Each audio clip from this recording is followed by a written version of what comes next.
Момци, фала ви прво што прифативте да бидете дел од првата епизода на Мундокаст пред да почнеме со филозофиите. Има ли трема? Знам дека Джеко нема, он е спремен за космичко првенство, ама има ли кај вас трема?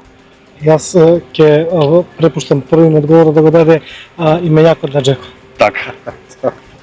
Трема. Добро, кај Джеко не верувам, нели самиот кажа, пошто тој е навикнат веќе да игра големи надпревари, меѓутоа знаете како ова се големи светско првенство, пласман на светско првенство не е мала работа и се разбира дека иако одат таму без некакво поголемо очекување, самиот пласман или на светското првенство е голем успех, сепак веројатно кај сите нив има некој внатрешен оној, да кажеме, немир кој што некој би го рекол позитивна трема. Меѓутоа составена е репрезентацијата од фудбалери кои што веќе имаат големи надпревари зад себе и така да мислам дека секој биде во најдобар. Така. Адмир? Јас само би се надоврзал на колегата, точно е тоа што го кажа Един. Јас верувам дека сепак одговорноста сама по себе си носи одредена доза на трема, која што верувам дека ќе успеат да канализираат на вистински начин и тоа да се ефектуира на теренот. Она што, пошто се одликува оваа репрезентација на Босна и Херцеговина, овој состав е фактот дека се составени од група на млади фудбалери, чија едина допрво доаѓа, имаат голем потенцијал и талент и неколку искусни фудбалери кои ги предводат капитенот Джеко и така наречен Бабука и мислам дека ќе успеат да направат еден убав спој на искуство и младост која ќе резултира со добри надпревари и со резултати што носат успех и победи. Она што е интересно, токму карактеристиката нивна на овој состав е дека некако се одважија да играат без да имаат трема, без да чувствуваат одреден притисок, бидејќи се млади, растеретени од притисокот да постигнат успех по секоја цена и не се плашат на другите, условно кажано, поголеми репрезентации. Вака која ја гледаме групата е народски кажано померак. Швајцарија, Канада, Катар, не гледам тука некој име со кое што Босна не може да игра егал и да ја помине групата без некој поголем проблем. Дали би се сложиле со ова и што мислите дека е најголемата предност на Босна во однос на нив, а на што би требала да припази? Па добро, мислам дека најтешкиот надпревар, оној кој што би можело да го одлучи понатамошниот тек, нели, за пласман, за конечниот пласман во групната фаза е оној првиот против Канада. Иако Канада не е некој состав, да кажеме, кој што има изразити звезди во својот тим, може да ги издвоиме Джонатан Дейвид и Алфонсо Дейвис. Алфонсо Дейвис нема да игра против Босна и Херцеговина. Се враќа од повреда.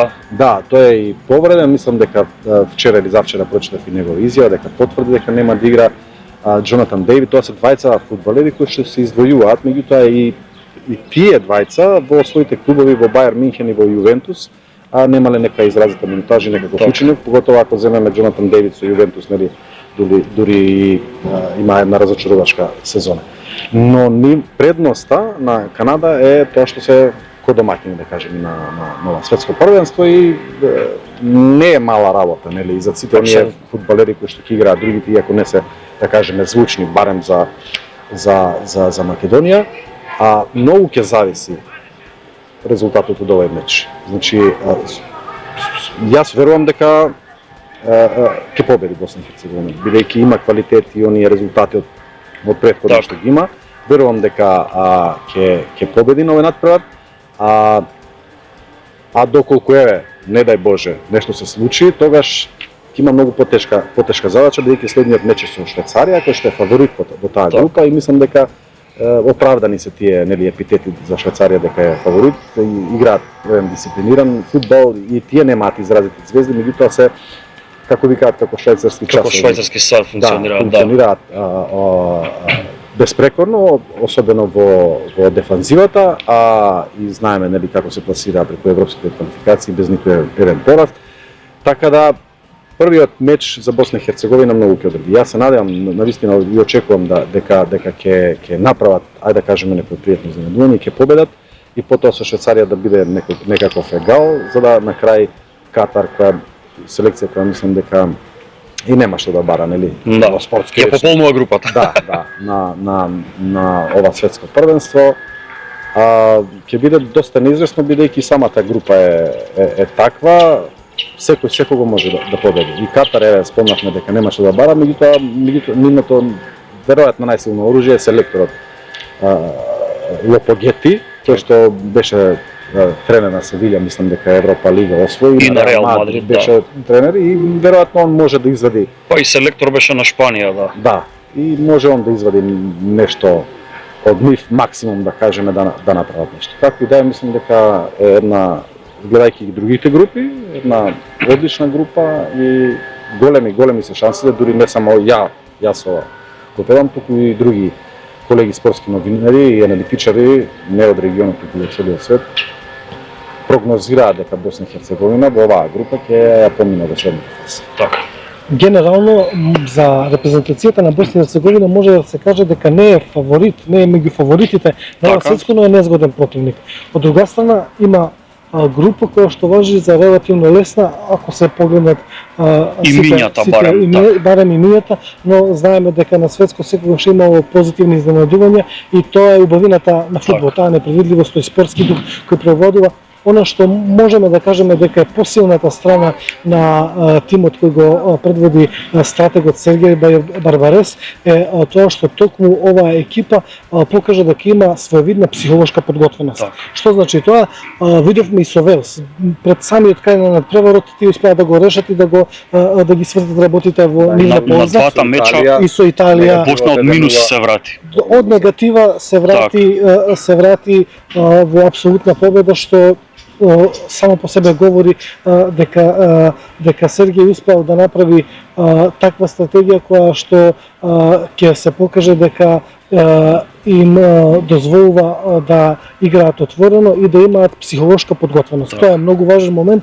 Од друга страна, како што кажавме и преска, они се навистина спој на искуство и младост, кој што покажаа дека може и треба да функционира и на теренот и таа атмосфера во собликувањето на теренот, но и надвор е навистина позитивна.